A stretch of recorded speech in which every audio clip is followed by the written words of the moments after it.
A'udzubillahi minasyaitonirrajim. Bismillahirrahmanirrahim. Assalamualaikum warahmatullahi wabarakatuh.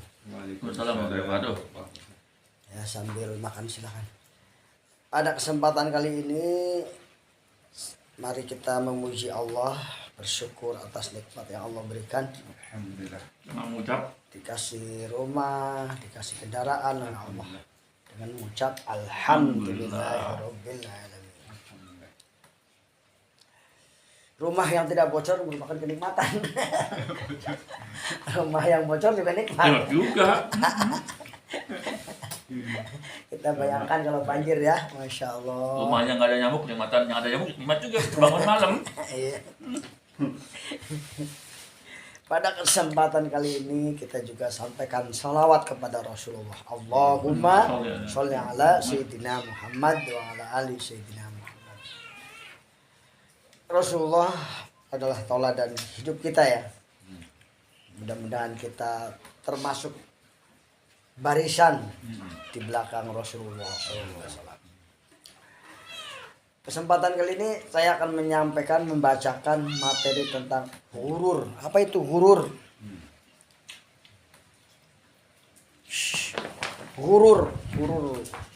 Dalam perjalanan hidup seorang mukmin, penyakit hati merupakan ancaman yang lebih berbahaya daripada penyakit fisik.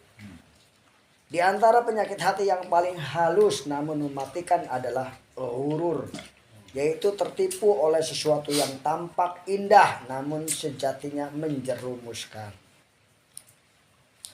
Al-Quran berulang kali memperingatkan agar manusia tidak terperdaya oleh gelapnya dunia. Oleh itu pakai sapu. Kalau pakai sapu takut ya. Gelapnya dunia. Al-Quran berulang kali memperingatkan manusia agar tidak terperdaya oleh gelap dunia, janji-janji kosong setan maupun rasa aman palsu dari azab Allah. Hal ini merupakan betapa seriusnya dampak ghurur dalam melemahkan iman dan amal seorang muslim. Para ulama menegaskan bahwa ghurur adalah jebakan halus yang membuat rasa cukup dengan amalnya, tertipu oleh ilmu yang dimilikinya, atau terlena dengan rahmat Allah Subhanahu wa taala, sehingga melupakan kewajiban bertaubat dan mujahadah. Rasulullah Shallallahu Alaihi Wasallam sendiri menyebut orang yang cerdas adalah orang yang mampu menundukkan hawa nafsunya dan mempersiapkan bekal akhirat. Sedangkan orang yang tertipu adalah mereka yang menuruti hawa nafsunya lalu berangan-angan kepada Allah tanpa amal nyata. Oleh sebab itu, memahami makna ghurur, mengenali bentuk-bentuknya, serta mengetahui cara untuk menjauhinya merupakan kebutuhan mendesak bagi setiap muslim yang menempuh jalan iman. Dalam Al-Quran dikatakan, wa mal hayatud dunya illa mata'ul ghurur. Ya, surat Ali Imran ayat 185. Menurut bahasa, ghurur adalah berasal dari kata ghorra, berarti menipu, memperdaya atau membuai seseorang. Yang menipu adalah sesuatu yang tampak indah padahal sungguhnya merusak. Kata ini dalam Al-Quran digunakan untuk menggambarkan kondisi manusia yang lengah akibat terpukul oleh gelap dunia, hawa nafsu dan godaan setan. Ayat tadi juga menjelaskan bahwa bahwa meskipun tampak indah dan penuh daya tarik, hanya sarana yang fana dan keindahan yang semu. Imam Ibnu Katsir dalam tafsir Al-Quran Al-Azim menerangkan bahwa dunia adalah kesenangan yang sebentar, cepat berlalu, dan bisa menipu siapa saja yang menjadikan tujuan utamanya. Namun dunia bisa bernilai bila dijadikan kendaraan untuk ketaatan dan sarana mencari ridho Allah. Imam Al-Ghazali dalam kitabnya Ihya Ulumuddin menyebutkan bahwa hurur sebagai keadaan tertipu dengan sesuatu yang dianggap baik padahal ia membinasakan. Beliau mencontohkan orang yang merasa aman dari azab Allah karena banyak amal. Contohnya, padahal amal bercampur riya, atau orang yang merasa dirinya mulia karena ilmu, padahal hatinya masih dipenuhi dengan kesombongan. Allah juga memperingatkan dalam firman yang lainnya, ya ayyuhan nasu inna wa'dallahi haqq. Hai manusia, sungguhnya janji Allah itu benar. Fala taghurkumul hayatud dunya wala yaghrurkum birabbillahil ghurur. Maka janganlah sekali-kali kehidupan dunia memperdayamu, dan jangan pula menipu setan memperdaya kamu terhadap Allah Subhanahu wa taala. Surat Fatir ayat 5. Dalam ayat ini terdapat dua bentuk ghurur. Yang pertama, tertipu oleh dunia. Yang kedua, tertipu oleh setan yang membuat manusia merasa aman dari azab Allah. Rasulullah mengingatkan, al-qaisu man dana nafsuhu wa amala lima ba'dal maut, wal azizu man atba'a nafsuhu wa hawahu wa tamma 'ala Allah. Orang cerdas adalah orang yang mampu mendudukkan hawa nafsunya dan beramal untuk kehidupan setelah mati. Sedangkan orang yang lemah adalah orang mengikuti hawa nafsunya dan hanya berangan-angan kepada Allah Subhanahu wa taala. Hadis Tirmidzi. Hadis ini menjelaskan bahwa satu bentuk hurur adalah merasa cukup dengan angan-angan kosong tanpa amal nyata. Atau banyak beramal tapi amalnya rusak. Yakni mengira bahwa Allah akan memberikan surga. Ibnu Qayyim al-Jauziyah dalam Al-Fawaid menjelaskan, ghurur adalah ketika seorang hamba menyangka dirinya sedang berbuat baik, padahal ia berada dalam kebinasaan. Seperti orang yang mengira dirinya dekat kepada Allah dengan bid'ah atau dengan riya dan syum'ah. TBC, tahayul, bid'ah, khurafat. Imam Qurtubi dalam tafsir Al-Jami Al-Ahkam Al-Quran menegaskan bahwa ghurur adalah sifat orang yang lalai, yang tertipu oleh panjang angan-angan sehingga melupakan bekal akhirat. Syekh Asy-Syadi dalam tafsir Al-Quran, dalam tafsir Al-Karim Ar-Rahman, menafsirkan surat Al-Fatir ayat 5 ini dengan mengatakan, janganlah dunia memperdaya kalian dengan perhiasannya, kesenangan yang cepat habis, syahwat yang menipu. Karena dunia itu fana dan tidak kekal. Dan janganlah setan memperdaya kalian dengan menanamkan rasa aman palsu bahwa kalian pasti mendapatkan rahmat Allah sehingga mendorong kalian menunda taubat. Dengan demikian, ghurur bukan hanya soal tertipu oleh dunia, gelap dunia, tapi juga tertipu oleh amal, tertipu oleh hawa nafsu, tertipu oleh angan-angan. Ia adalah penyakit hati yang membuat seorang merasa berada di jalan keselamatan padahal sedang melangkah menuju kebinasaan. Jadi kita tipu ya oleh kelalaian dunia ya, atau Dua, urgensi ghurur dan ancaman. Urgensi ghurur. Salah. Dua, urgensi menjauhi ghurur. Nah itu masih kan urgensi ghurur. Dan menjauhi Nanti penting itu kalau gitu mah. tentangnya. menjauhinya. Menjauhi tentangnya ya, menjauhinya boleh. Ghurur adalah salah satu penyakit hati yang paling berbahaya karena sifatnya halus, samar, dan seringkali tidak disadari oleh pelakunya. Allah Subhanahu wa taala berulang kali memperingatkan agar manusia tidak terperdaya oleh setan dunia maupun hawa nafsu yang menawarkan rasa aman palsu.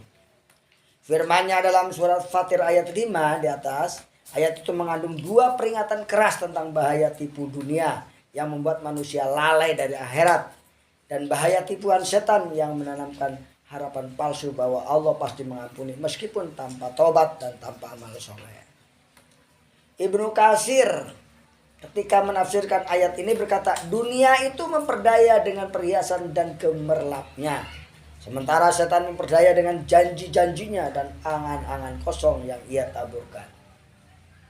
Karena itu Rasulullah mendorong kaum muslimin agar cerdas mengantisipasinya. Beliau bersabda, orang yang cerdas adalah orang yang mengendalikan dirinya dan beramal untuk kehidupan setelah mati. Sedangkan orang yang lemah adalah orang yang mengikuti hawa nafsunya lalu berangan-angan terhadap Allah dengan harapan kosong. Hadis riwayat Tirmidzi. Rasulullah SAW menegaskan bahwa hurur membuat seorang berangan-angan tanpa amal, merasa aman dari siksa dan menunda taubat. Astaghfirullahaladzim. Tunggu ya, merasa aman dia. Astaghfirullahaladzim. Ya. Padahal Allah memperingatkan jangan sampai berangan-angan kosong. Darhum yaqulu wa yatamattau wa yulhihimul amal. Fasawfa ya'lamun. Biarkan mereka makan, bersenang-senang dan dilalaikan oleh angan-angan kosong, maka kelak mereka mengetahui akibatnya. Surat Al-Hijr ayat 3. Berikut bahaya hurur. Berikut bahaya hurur. 1. Menggiring kepada kelalaian dan su'ul khotimah. Masya Allah. Orang gurur adalah orang yang mengandalkan rahmat tanpa amal, hingga ia menunda tobat. Mengandalkan rahmat Allah tanpa amal, dan itu adalah kebiasaan yang nyata, kebinasaan yang nyata. Binasaan. 2. Dengan gelap dengan R-nya hilang beda. Gelap dan gelap. 2. Menghijab dari kebenaran. Jadi menutupi kebenaran kalau hurur itu. Salah satu tipuan terbesar adalah ketika setan membuat seorang hamba merasa dirinya paling benar, padahal ia sedang dalam kesesatan. Itulah hurur yang paling berbahaya karena menutup pintu taubat. Membuat manusia merasa cukup dengan dunia. Orang yang hurur berbuat dosa tetapi selalu berlindung pada angan-angan pengampunan tanpa usaha beramal baik atau memperbaiki amal. فَخَلَفَ مِنْ بَعْدِهِمْ خَلْفٌ وَارِثُو الْكِتَابِ يَأْخُذُونَ عَرَضَ هَذَا الْأَدْنَى وَيَقُولُونَ سَيُغْفَرُ لَنَا. Kemudian datanglah setelah mereka pengganti yang buruk, mereka mewarisi kitab lalu mengambil keuntungan dunia yang rendah dan berkata, aku akan diampuni. Surat Al-A'raf ayat 169. Karena itu setiap mukmin penting untuk bersikap waspada terhadap sikap hurur. Para ulama menegaskan bahwa menjauhi hurur adalah bagian dari kesempurnaan iman dan kesungguhan dalam muhasabah diri. Seorang mukmin sejatinya hendak selalu hidup antara khauf dan roja. Tidak terlalu pesimis sehingga putus asa dari rahmat Allah dan tidak terlalu optimis sehingga merasa aman dari murka Allah. Allah SWT menegur orang yang merasa dirinya aman. Afa aminu makrullah fala ya'manu makrullah illal qaumul khasirin. Apakah mereka merasa aman dari makar Allah? Padahal tidak ada yang merasa aman dari makar Allah kecuali orang-orang yang rugi. Al-A'raf ayat 99. Siapa yang menunda tobat dan merasa cukup dengan angan, maka itulah orang hurur. Sedangkan orang mukmin yang hendaknya benar-benar cerdas dengan selalu menghitung dirinya, memperbanyak amal dan tidak merasa aman dari azab Allah. Apalagi menjauhi hurur adalah keharusan. Apalagi menjauhi hurur adalah keharusan iman.